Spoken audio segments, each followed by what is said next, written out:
Morris were here with me already. Do you need help settling in, dear? This isn't the best day to start a new life in this place, but we don't always get to choose, do we? What a nasty business with that boy. I'm almost glad my Morris isn't here for this. He's such a bleeding heart.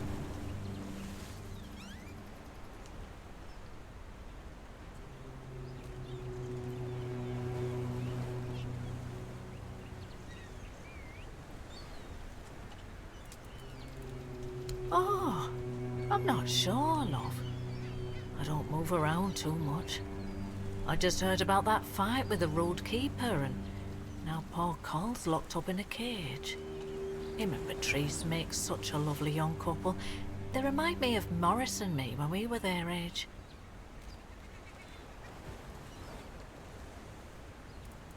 At first, it wasn't so bad, but now it gets worse every day. We just sit around here, doing nothing. Don't get me wrong, we have food, we have a roof over our heads, and we're grateful for that. But no one trusts us enough to let us do any work. None of us wants to be a freeloader, as they call us. I wouldn't mind a task or two to earn my keep and to take my mind off my troubles. I might not be all hale and hearty, but I've still got two good hands, which is more than you can say about some of the codgers living here.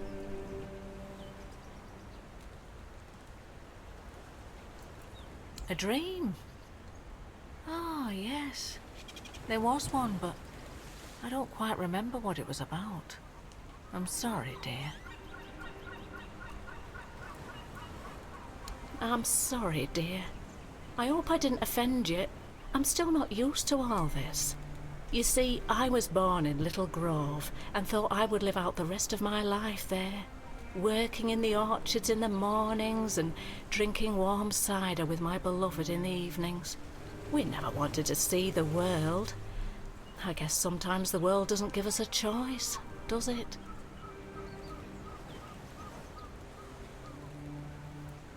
Little Grove was raided by bandits, a local gang that had been terrorising the area for months, growing in numbers with each raid. Their leader, Bald Kate they called her, somehow got hold of a branding iron used to mark outlaws. After pillaging a village, she'd brand some men and women of her choosing. That way, Kate made sure nobody would ever help them, and that they'd have no choice but to turn to her if they wanted to survive. My Morris used to be a skilled tanner. I guess that's why she picked him.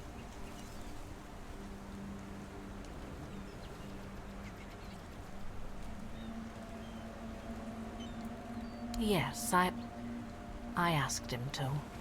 He wanted to run with me, but he was still feverish after the branding. I was worried he'd die on the road. Now, I don't have many kind words for Kate, but she doesn't like her efforts to go to waste. As long as he stayed, she'd make sure he was healed.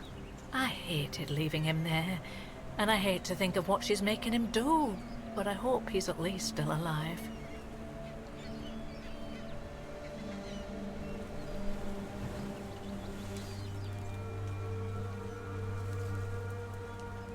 Look at me, love.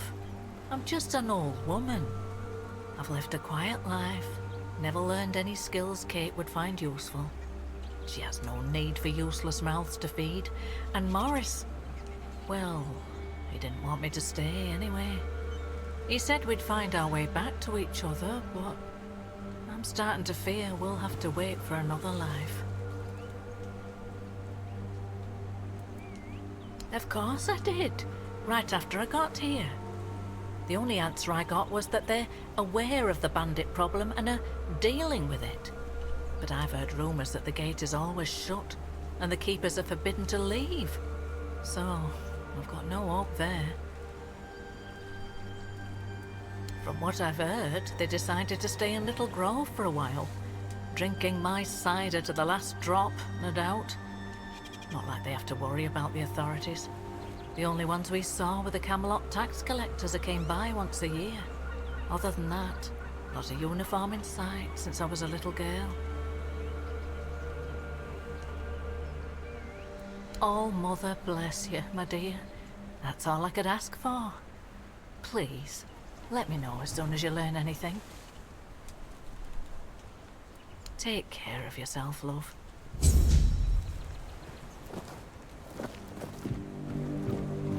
They said it would get easier. Thought I'd be alone today.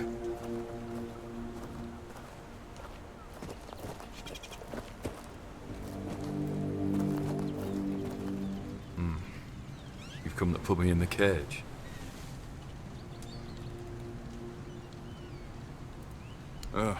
Sorry. Just a bit of grim humor. You know, about what's been happening here.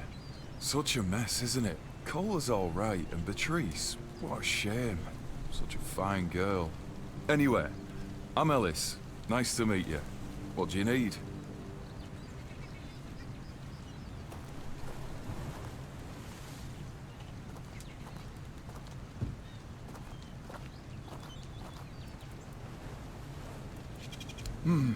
Well, I'm Ellis. Goldsmithing is my life and passion. And between you and me, I feel like I'm losing my mind without it. When I hold tools and make beautiful things, it feels like I can bring some light into this wretched world. I wish I was somewhere where I could just do some goldsmithing, but I'm a bit scared. So, here I am, sitting on my ass in some village listening to waves and the screams of seagulls and old men. Nothing to write home about, even if I still had one. I was working as a goldsmith in a group of, let's call them, business people. I was once traveling with a caravan that got attacked by him. Their chief was a smart guy. The moment he heard I was a goldsmith, he knew what to do with me. He got me converting all the jewelry they stole into new pieces. Do you want to hear what I did once?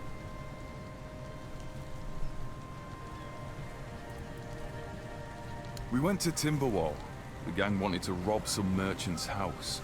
We holed up in a seedy tavern and waited for the right moment. Then, one night they broke in, came back with a whole load of trinkets. Beautiful stuff. The moment I saw it all, I instantly knew what I wanted to craft. They gave me a couple of days, tinkered for a bit, and then, ta-da! Brand new merchandise. After I was finished, I dressed myself all nice, went to that merchant's house and went, "Good morning, kind sir. I'm a goldsmith. My work is renowned in all of Camelot. Would you be interested in what I have to offer?" You know what he said? "Of course I would." That nonce bought the entire lot, even though I inflated the prices like a street peddler.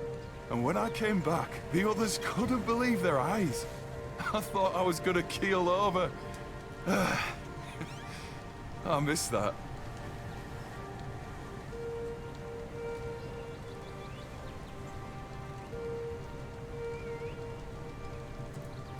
Aye, there was a dream.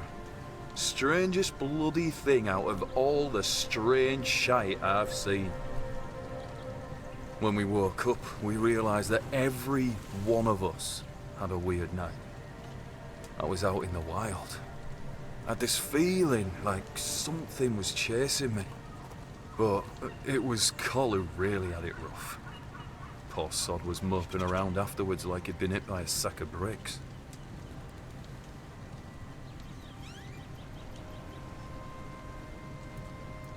No, he didn't talk to me or anyone else in the group. Guess he didn't want us to worry, especially his lass.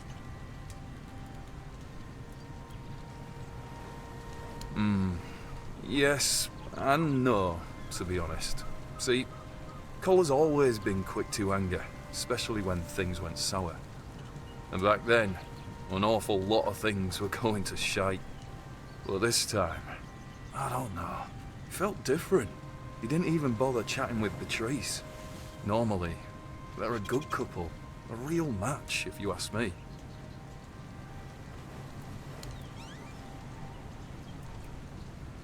Right. I admitted to them that I'd fallen asleep. My eyelids felt like they weighed a ton, and before I knew it, I was out.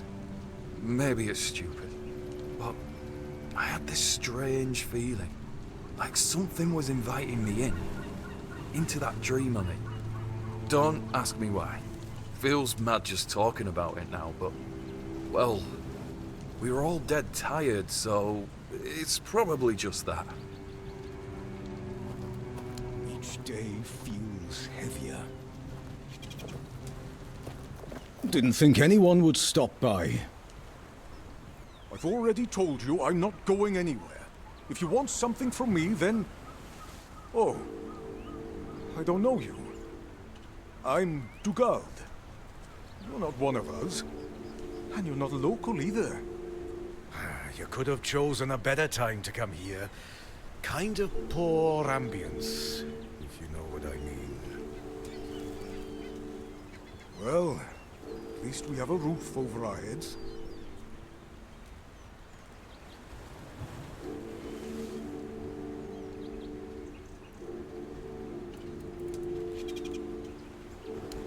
My boy Frank and I came here with the others. We left our village because... we had to. Well, I had to. But Frank is a good lad, so he came with me. I took him in, you know? Found the poor sod at the mill, sleeping in the hay. He was chilled to the bone back then.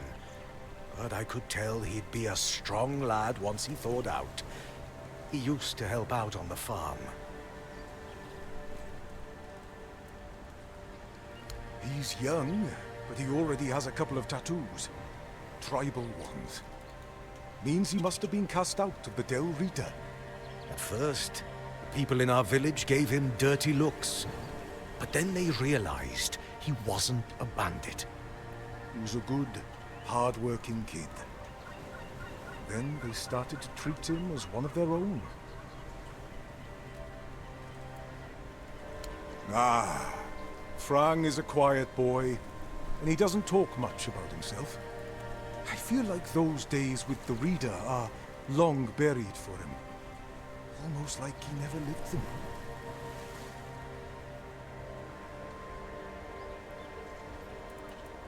Yeah. Roscree.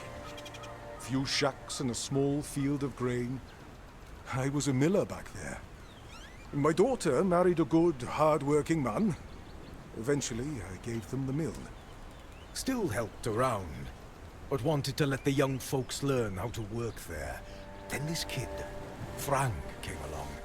Everything seemed to be going pretty well.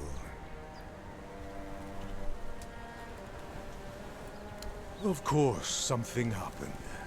Life here can't just be bearable. Oh no. Everything has to get screwed up somehow.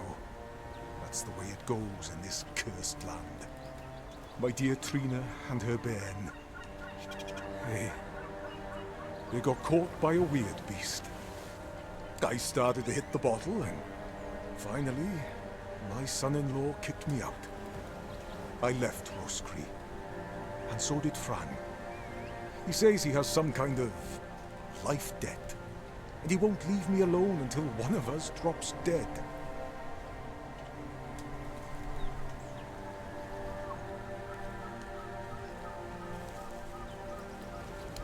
I'm sorry too.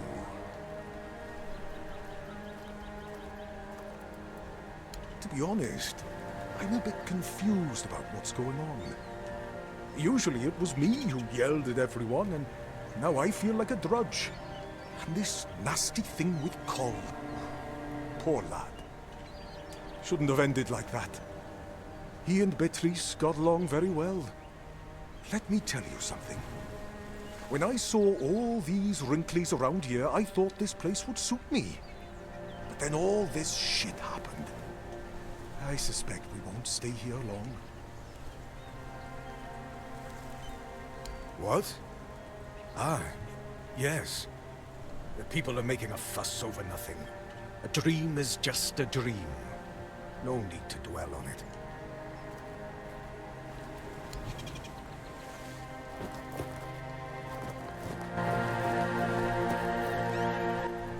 Something happened. Frank listens.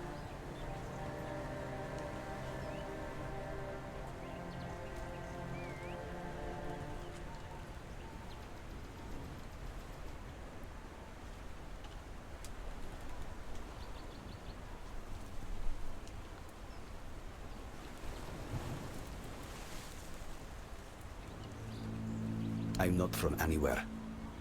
Frang is attached to nowhere. I found a home with Dugald. I owe him a life debt.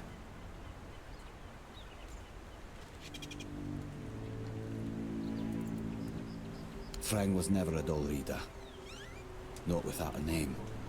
Without a name, you are nobody in the tribe. Like me. And if that lasts too long, you must leave. I left and became Frang. Frang.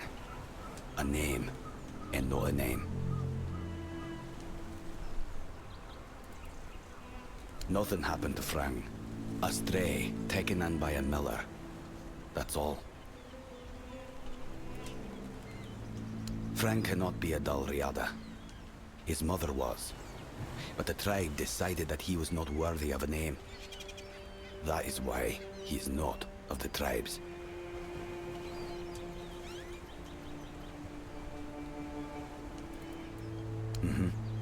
Conquer. Wolf. Strong. Important name. Not seen in the south for a long time. Must be dead.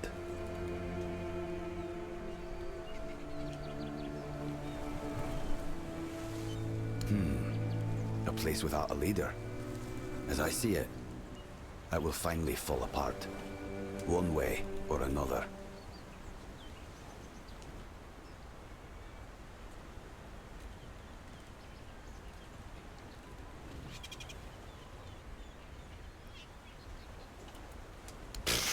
Don't bother.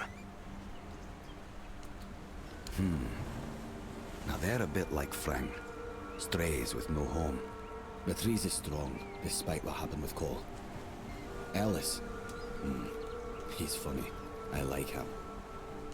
Rawson. I know nothing about her. And Dugald. A man who became Frang's father. He has my gratitude. There are no tales about a place that survived without a strong leadership. And it's not about kings, nobleshites, or chieftains. Titles are just words that pull the wool over a man's eyes. What's needed is a strong soul with a strong name. And their names mean as much as Frang's, which is to say, nothing.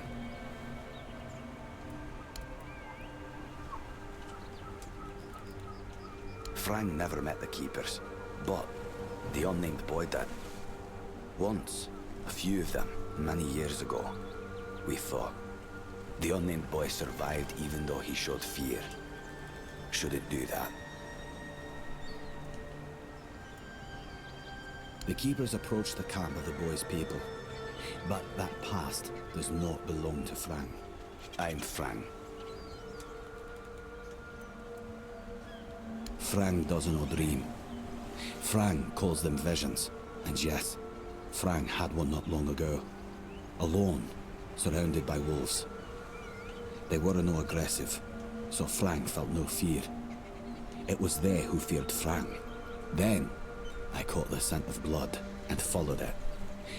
But I didn't reach the end. The vision stopped. Now, Frang waits for the next one, to see what's ahead.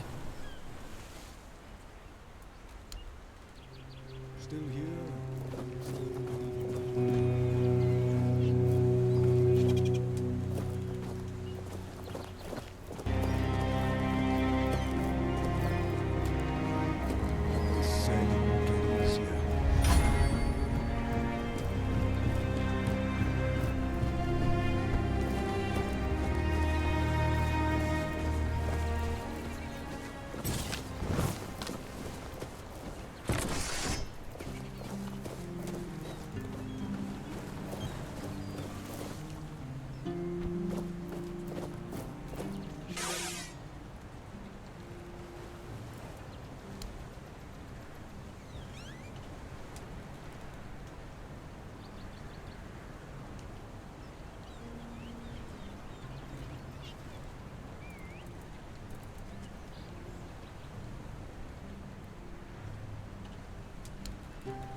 Hey, you're heading to the village, right? Tiernan should let you in. Take this medicine to my father, will you?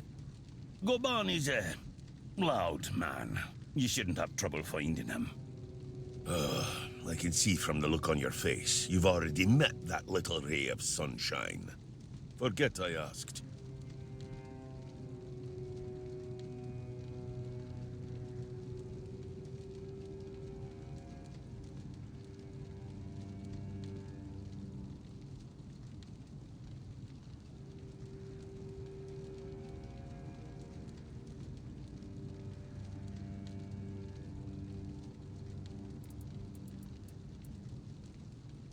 It's no secret. He's just an old, bitter man who hates the entire world. And I'm a part of it, so, well, it is what it is. That's all. He told that tale about the tunnels more times than I can count. To anyone who'll listen. But these days, it seems nobody does anymore. I've heard it plenty of times already, believe me. To him, those old friends of his were everything. They meant more than his own son, that's for sure. He'd go on and on about it. If I'd been there, if I'd gone with him, he won't let it go. Sometimes I think that if Fergus had let him go into those tunnels and meet the same end as his brothers, he might have found his peace. Or at least quit drinking.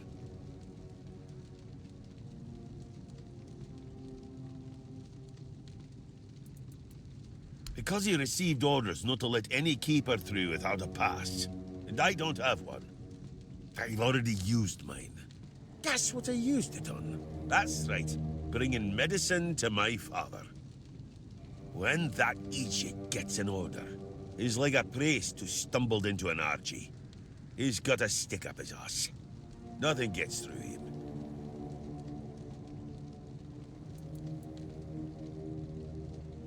Not all keepers have been here their entire life, you know? He got me before he joined the Horns. Serves me right for wanting to find him, stupid son of a bitch. If only I knew what it would entail.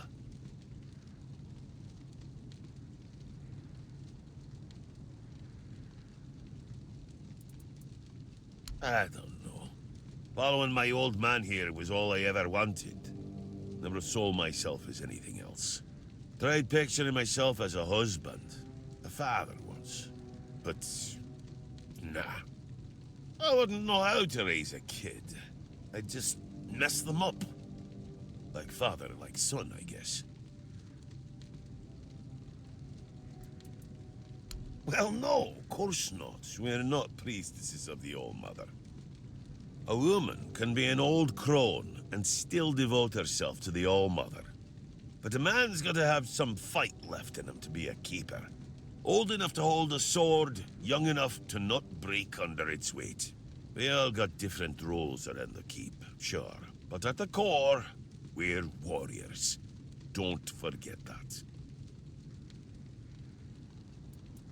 If I had a gold coin for every time someone asked me that, I could fund the damn thing myself. Look, it's Camelot's orders. I get paid to follow them, not to question them. If they want to throw money at us to keep up appearances, that's their problem. I'm not about to stop them. Keep your head down.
Hey.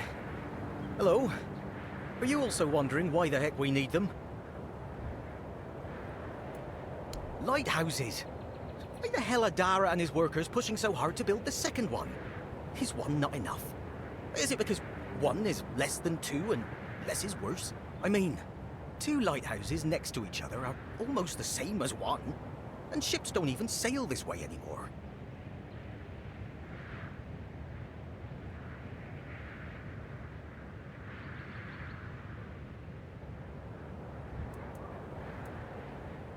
Two taverns, of course. One to drink in, and the second for when you're already drunk. Ha!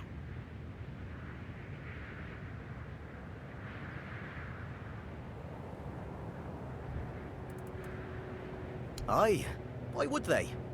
The waters are treacherous, so no ships. Storms and the weirdness are a deadly combination. Besides, who'd have the time to build or repair them? There are enough problems on the island. We don't need more.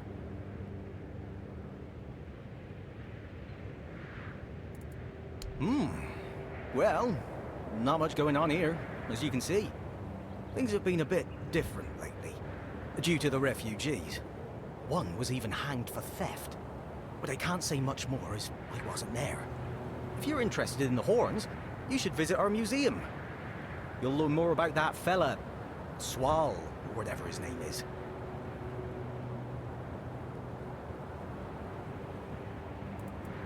What do I think?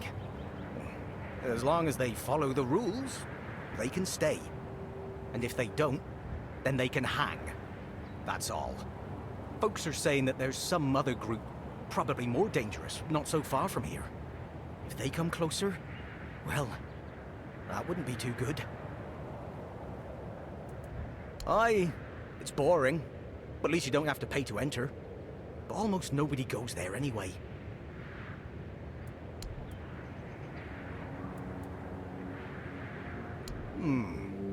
You can stay here and serve.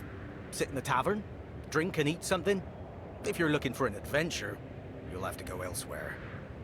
There's always something happening out in the world. But you know what? Here in the south, everything happens late. It's a big world out there, and a small one right here. I wonder if, once they finish this one, they'll start building a third.